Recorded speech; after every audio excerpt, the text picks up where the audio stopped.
si Kimi doon na niyakap si Paulo. So mga chika, hindi ko sure kung part din ba to ng promotion ng movie, but definitely mga chika, yung reaction dyan ni Kimi is totoo. 'Di ba? Pwede naman kasi siyang tumayo, 'di ba? Sa saya, pwede naman siyang pumalakpak, pero mga chika, bakit niyakap niya si Paulo?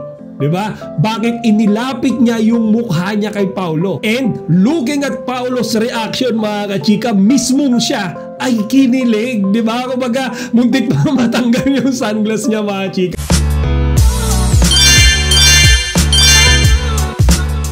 Magandang araw mga chika, Rigel po ulit ang inyong Chika Patrol. Bago tayo magsimula mga chika, inaanyahan ko na kayong mag-subscribe dito sa ating munting channel para palagi kayong updated sa mga latest at nagte-trending ng mga showbiz balita. So today is Friday, kaya hindi tayo pwedeng mawalan ng Kim Pao content bago mag-weekend. So simulan nga natin yan mga chika dito sa isang video na pinagpepiestahan ulit sa social media. At dyan nga sa video na yan mga chika, makikita natin si Kimi and Paulo na nanonood sa isang laptop. Okay, kasama nila dyan mga kachika yung kanilang mga co-actor and co-actresses sa movie na My Love Will Make You Disappear. Yung mga chika, kaya kinagiliwan ng mga netizens, particularly ng mga Kim Pao fans, itong maikling video na ito mga chika.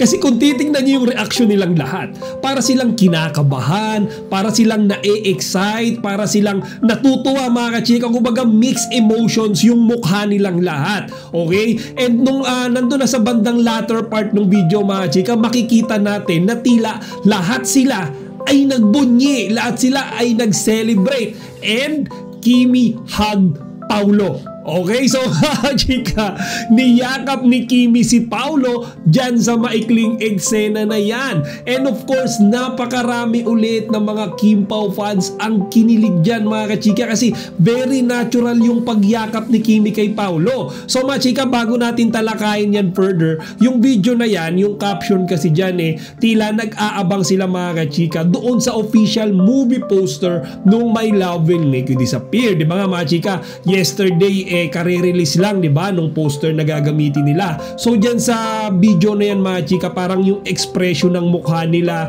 yung reaction ng mukha nila mga chika, para silang nag-aabang di ba? Para silang natatakot, kinakabahan, nag-excite, hanggang sa siguro mga chika dun sa screen ng laptop lumabas na nga yung movie poster na gagamitin nila, and boom, di ba? Doon na sila nagsaya, doon na sila nagsigawan, si Kimi doon na niyakap si Paulo. So chika, hindi ko sure kung part din ba to ng promotion ng movie, but definitely mga chika, yung reaction dyan ni Kimi is totoo. 'Di ba? Pwede naman kasi siyang tumayo, 'di ba? Sa saya, pwede naman siyang pumalakpak, pero mga chika, bakit niyakap niya si Paulo? 'Di ba? Bakit inilapit niya yung mukha niya kay Paulo? And looking at Paulo's reaction mga kachika, mismong siya ay kinilig, di ba? Kumbaga, muntik pa matanggal yung sunglass niya mga chika. Pero yung ngiti ni Paulo dyan mga kachika ay ngiti ng kinikilig, di ba? Kumbaga, dun yung makikita mga kachika kung paano siguro talaga sila kumilos, di ba? Behind the scenes, yung galaw dyan ni Kimi mga chika, parang walang camera Parang yan talaga siya kapag silang dalawa lang ni Paulo yung magkasama. Kaya mga chika, hindi na rin talaga ako nagtaka kung bakit karamihan or majority, di ba, nung mga tao tuwang-tuwa nung napanood nila itong video na ito. Kumbaga, kahit hindi talaga sila yung avid na Kim Pao fan, biglang naging solid, di ba, na fellow Kim Pao fan na natin sila. And of course, tayo mga Kim Pao fan naman mga chika, tuwang-tuwa din dito, di ba? Yung unang kapuna-puna kasi dyan, yung yung attitude ni Paulo mga chika, kung paano siya makihalubilo ngayon sa mga tao, di ba? Si Paulo na nandyan sa grupong iyan, and then Kimi hugged him, tapos ngumiti siya, hindi sumimangot, di ba? Hindi suplado. Paulo na puno ng ngiti sa kanyang mga labi.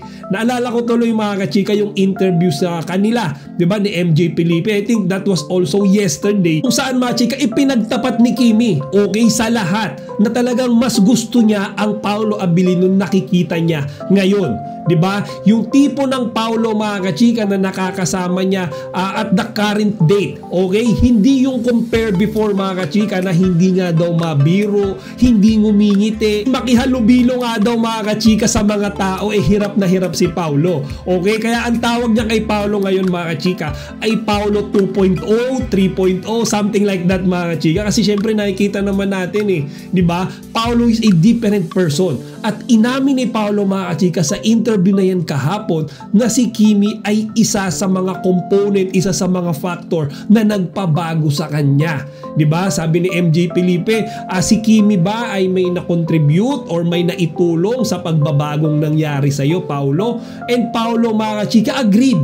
Yes, of course. 'Di ba? Kasi syempre mga chika, yung kakulitan ni Kimi, kahit na sino 'di ba? Kumbaga enthusiasm niya, yung kanyang pagiging blissful, joyful, kahit na sino mga chika, kahit gaano ka kasuplado, talagang magbabago ka. At yan nga mga kachika, yung nagawa ni Kimi kay Paolo. And I think everyone will agree with me mga kachika, no? Na before, nung hindi pa masyadong kilala si Paolo, yung first impression natin sa kanya ay may pagkasuplado talaga. Okay, kasi kapag ka may mga interview sila or kapag ka siya ay nag-guest, hindi siya masyadong nakakausap mga chika, hindi siya masyadong ngumingiti. Kapag ka may mga group picture siya, 'di ba, with friends, makikita natin siya na parang naka-isolate siya. Okay, hindi siya tumatabi mga kachika doon sa mga kaibigan niya na nasa gitna ng picture. Parang he preferred to be alone, he preferred to be lonely, he preferred to be someone mga kachika na stranger, 'di ba, sa lahat. But now, si Paolo mga chika, sobrang galing niya na makihalubilo, 'di ba? And then sa mga pictures makikita niyo mga chika, lagi na siyang nakangiti, hindi na siya lagi naka-isolate. Actually, dun nga sa movie poster na ginamit nila, hindi daw makapaniwala dun si Kimi. Sabi niya kasi si Paolo daw, hindi mo makikita na may ganyang facial reaction, ganyang facial expression. 'Di ba yung mukha ni Paolo mga chika, parang nagulat na, nakakatawa yung mukha 'di ba? Sabi ni Kimi, gulat na gulat din daw siya personally kasi minsan pala ay hindi sumagi sa isip niya mga kachika na kaya pala ni Paolo magpakita or magkaroon ng ganong facial reaction, facial expression sa harap ng camera. Well, Kimi, I'm telling you, it's because of you. Okay? Ikaw yung nagpabago kay Paolo, ikaw yung may rason kung bakit napakamasayahing tao niya na ngayon. And then mga chika, dagdag ko rin sa update natin, meron ding mga features na nagkalat. Actually may video rin kung saan makikita natin yung isang nakakatuwang bagay. Okay? Yung poster ng My Love Will Make You Disappear. Though hindi ito mga chika yung official na gagamitin nila sa movie, yung nirelease nila kahapon. Pero mga chika, nandito si Kimi tsaka si Paolo, and of course yung title ng kanilang movie. At nagkalat na ito mga kachika sa iba't ibang mga bus dito sa Metro Manila.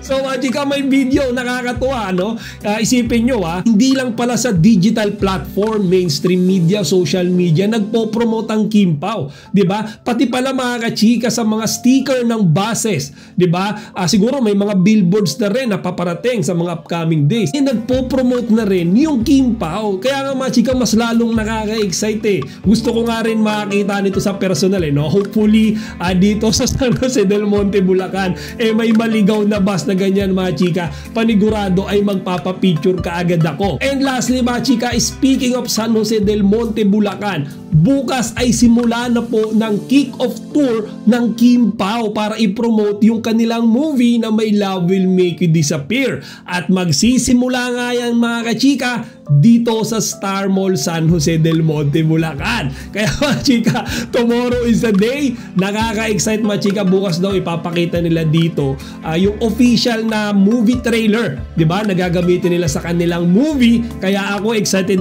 ako mga chika, bukas makikita ko si Kimi tsaka si Paolo. Itatry kong i-video yan mga chika kung may pagkakataon, pero sigurado pupuntahan ko sila doon. Hindi ko alam kung magkakaroon ng chance na makapagpa-picture ako beside them or mapicturean ko man lang sila habang sila ay nasa stage. Pero mga chika, nakaka-excite kasi yung Star Mall San Jose del Monte, Bulacan, 5 minutes walk lang yan galing dito So pwede kong puntahan yan, malapit lang yan sa bahay namin. And iniimbitahan ko yung mga fellow Kim Pao fan natin na around Star Mall lang din dito sa San Jose del Monte. Inaanyayahan ko kayo, kita-kita tayo bukas. Kapag nakita nyo ako sa Star Mall, please don't hesitate to approach me. Syempre, sabay-sabay nating i-cheer yung ating mga iniidolo na si Kimi tsaka si Paolo. O siya mga chika, hanggang dito na lang muna. Sana huwag nyo kalimutang ibahagi ang inyong mga opinion dito sa comment section. Chika Patrol signing out!